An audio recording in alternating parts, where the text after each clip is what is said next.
Welcome back to the channel. This is Holden from Classroom Camp, and I want to talk briefly about the recent news of Donald Trump signing an executive order to facilitate the dismantling of the Department of Education. We're going to take a look at a couple of articles and some of the implications of this, and we're going to start with this article with the headline that reads, "How the Education Department Cuts Could Hurt Low-Income and Rural Schools." This is published on March 21st, which is today, Friday, the day after the signing of this executive order. And there's lots of speculation. A lot of people are saying all kinds of different things about what could potentially happen because of this executive order. And we're going to dive into just a few of those things. But before we get to that, I have a quick favor to ask. If you could please like this video if you enjoy this type of educational content. Also subscribe to the channel so that way we can stay connected, and hit the notification bell, because then you'll always get notifications anytime we post a new video here. So let's take a look at this article real quick, because it does give us some perspective on exactly what happened. It says President Trump's efforts to shutter the U.S. Department of Education are in full swing. And we saw this coming. If you have been following the education news in any way, you saw that Trump required a bunch of cuts to funding for grants and things like that from the Department of Education. And then they fired basically half of their staff. And now here we are with this executive order. On Thursday, yesterday, he signed an executive action instructing U.S. Secretary of Education Linda McMahon to take all necessary steps to facilitate the closure of the Department of Education, and to do so to the maximum extent appropriate and permitted by law. Before that, the department had already announced it was shrinking its workforce by nearly half, with cuts to all divisions. Meanwhile, the administration has promised that formula funding for schools, which is protected by law, would be preserved. That includes flagship programs like Title I for high poverty schools and the Rural Education Achievement Program, which sends money to rural and low income schools. But nearly all the statisticians and data experts who work in the office responsible for determining whether schools qualify for that money will soon be out of jobs, making it unclear how such grants would remain intact. So, the issue here is, obviously, first of all, you're either on one side or the other. You agree that the Department of Education should be dismantled, or you disagree. That's neither here nor there at this point. We know that it is shrinking and it is happening, but what are the effects? And I guess there is some concern, rightfully so, about how funding will be handled. And what I do like here, at least, is that the administration is trying to make good on the promise that this funding for Title I schools and for especially special needs students will be preserved. The problem is that with fewer staff, it's going to be difficult to facilitate those processes of issuing grants and issuing funds and things like that. That's something else that if you read some additional articles, it's kind of the same situation with student loans. And that's something that I was like, how is this going to work? Because I have considered applying for student loans. I'm in school right now, if need be. And, what about student loan repayment and things like that? And with fewer staff, it seems, according to experts, that it's going to be difficult to adjust to a new system, adjust to having fewer staff trying to handle all these demands that are coming at them, because the states are reaching out for support to the Department of Education, to people within it, but a lot of those people are losing their jobs, and it's like, well, what are we supposed to do now? How are we supposed to get this funding? It might take longer to process and to get funds to the states, or to process student loan applications and to get funding to students.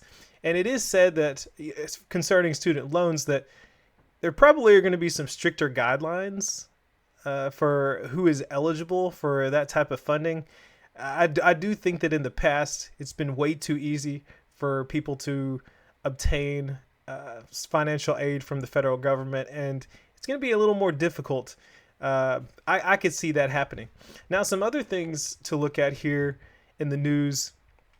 You can see here, this is another article. This is from The Guardian, and the headline says, Trump's order to dismantle education department sparks outrage. See you in court. And what this is, I don't think that this is any surprise, but you have organizations that are suing Trump or the administration saying that, well, this is illegal. And one thing, I'm not going to get into all the politics of it because I'm not a politician and personally I don't understand everything, but I do know that it is illegal for Trump to just on his own close the Department of Education. That can't happen. I believe Congress has to sign off on that, but basically Trump has kind of come up with a workaround, signing an executive order for the secretary to begin getting rid of as much as possible, just pulling back on basically everything. And the administration has acknowledged that the department is still going to be there, but in a very, very, very small capacity, basically trying to get rid of as much as possible to stay within the bounds of the law. Now, this article says teachers' unions and Democratic politicians joined in denouncing Donald Trump's executive order aimed at eliminating the U.S. Department of Education, with the American Federation of Teachers, AFT, simply saying, see you in court. All right. And it says here, we will join our national union and public education allies to protect students and educators. We are working with our partners to file lawsuits to stop this executive overreach. In the meantime, we will hold the federal government accountable for providing the resources our school communities have been promised under the laws of our country. So, I agree with that. I think that they do need to be held accountable because, just pulling back resources, like states need time to adjust. If power is going to go back to the states for education, the states need time to figure things out.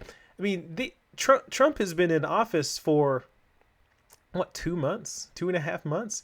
And it's like, these things are happening so fast. We have seen change happen so quick, and it takes time to catch up. People are saying that, it could take years to adjust from something like this. And yeah, I believe it. This is going to take a long time. This will be a big change, I believe. It's going to take a long time to catch up, to figure out solutions. You're going to start to see outside organizations popped up. You're going to see new businesses created to fill in the gaps where we are missing the Department of Education. You're going to see other outlets pop up in support to uphold the system of education. Now, one last thing I want to talk about here.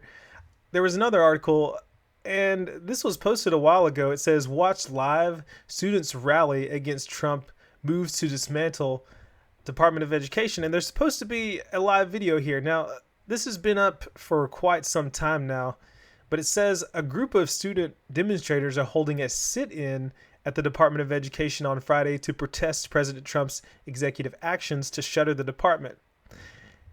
And it says here, we're bringing our desks and homework to the department's doorstep. The Sunrise Movement, who organized the event, wrote in a post on Instagram, if Trump and Elon Musk want to destroy the futures of millions of students across the country, they will have to come through us. Bring your desk, bring your homework, bring your classmates, the group added. Whether you're a student, a teacher, a parent, or a product of public schools, join us. We will defend our schools, our futures, and our democracy. The Defends Our School demonstration is expected to begin at 11 a.m.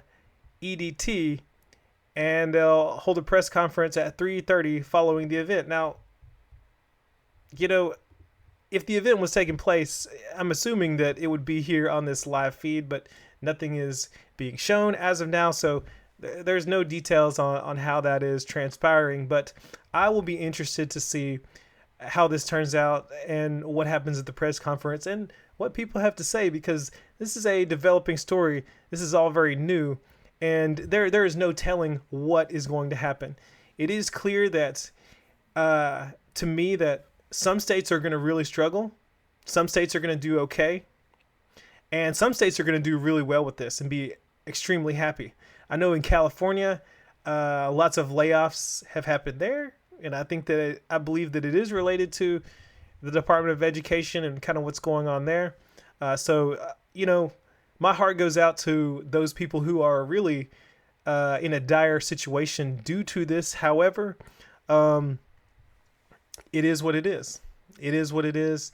The education system has a lot of issues, and there are a lot of people who believe in the school choice movement, and I think that this is part of that school choice. In order to allow that movement to move forward, you need to get rid of this bureaucratic oversight that you see in the influence of the Department of Education, because school choice you need to allow schools to set their own rules, their own guidelines, and kind of experiment and do their own thing. And I think that's what we see happening now. So those are my thoughts on that. These quick stories. Now the question is to you. What do you think of this dismantling of the Department of Education? Is this a good thing? Is this a bad thing? What are the side effects that you think we will see? Let me know down in the comment section below. Also, thank you for watching this video. Make sure that you like this video, hit the subscribe button and that notification bell so that you stay caught up with Classroom Camp. Thank you for watching. That's all I have for you in this video. See you in the next one.